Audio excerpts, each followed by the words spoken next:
اگر آپ نے اسیسن کریڈ گیم کھیلی ہو یا مووی دیکھی ہو تو آپ کو اسیسنز کے بارے میں معلوم ہو۔ اسیسنز اپنے ٹارگٹ کو خاموشی کے ساتھ مارتے تھے۔ ان کے لیے بڑا سے بڑا شخص مارنا بھی بہت آسان ہوتا تھا۔ آج کی ویڈیو میں ہم جاننے کی کوشش کریں گے کہ اسیسنز کون تھے، یہ کس طرح ٹرین کیے جاتے تھے اور کس طرح یہ اپنی ٹارگٹ کو آسانی سے مار دیتے تھے۔ اگر آپ ہمارے چینل میں نئے ہیں تو ہمارے چینل کو سبسکرائب ضرور کریں۔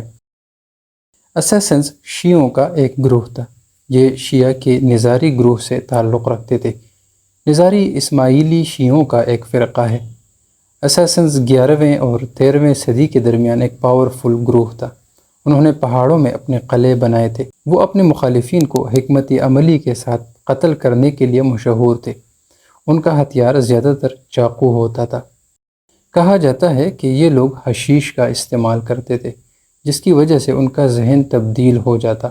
وہ ایک قسم کی ٹرانس میں چلے جاتے تھے اور اس دوران وہ نہایت پھرتی سے اپنے ٹارگٹ کو نشانہ بناتے تھے۔ انگریزی کا لفظ اسیسن بھی عربی لفظ حشیش سے نکلا ہے کہ یہ لوگ حشیش کا استعمال کرتے تھے۔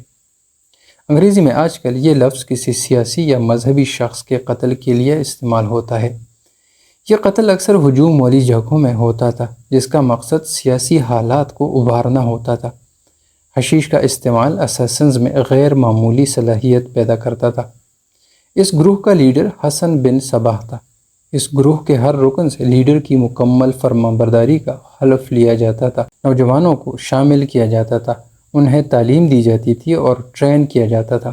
ہر ممبر کو فدائی کہا جاتا تھا، کیونکہ ہر رکن لیڈر کے لیے جان دینے تک کے لیے تیار ہو جاتا تھا۔ یہ فرقہ بڑھتا گیا۔ 1151 عیسوی میں اسیسنز سیریا کے پہاڑوں میں قلعہ بنانے میں کامیاب ہو گئے۔ یہ قلعہ جبل انصاریہ پر بنایا گیا تھا۔ یہ صلیبی ملکوں کے علاقے تھے۔ یہاں ایک اور قلعہ مصیاف بھی بنایا گیا تھا۔ یہ قلعے مضبوط ہوا کرتے تھے اور کسی ملک کی آرٹلری بھی اس کو تباہ نہیں کر سکتے تھے۔ مصیاف کا قصبہ نظاری اسماعیلیوں کا دارالحکومت بھی بن گیا۔ دوسری صلیبی جنگ کی ناکامی کے بعد اور جرمن بادشاہ کانریڈ اور لوئس کی فوجوں کے شکست کے بعد کوئی بھی ان پہاڑوں میں اسیسنز کی قلعوں کو چیلنج نہیں کر سکتے تھے۔ 1193 عیسوی تک یہ فرقہ بہت پاورفل بن گیا تھا۔ اس کے پیروکار ایران، عراق، شام تک پھیلے ہوئے تھے۔ 1191 میں اس گروہ کا لیڈر شیخ رشید الدین سنان تھا۔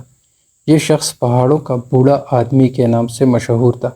اسیسنز کے پاس بڑی فوجی طاقت نہیں تھی، مگر وہ ٹیکٹک سے اپنے ٹارگٹس کو نشانہ بناتے تھے۔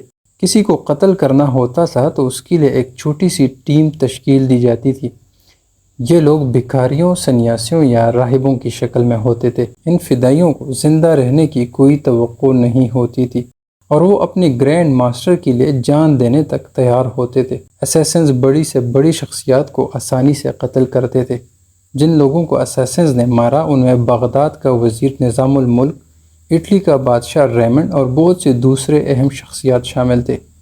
کہا جاتا ہے کہ اسیسنز نے سلطان صلاح الدین کو بھی تقریباً مار دیا تھا، مگر وہ آخر میں بچ گیا تھا۔ اگر آپ کو یہ ویڈیو اچھی لگی ہو تو اس ویڈیو کو لائک ضرور کریں اور ہمارے چینل کو سبسکرائب کریں۔ شکریہ۔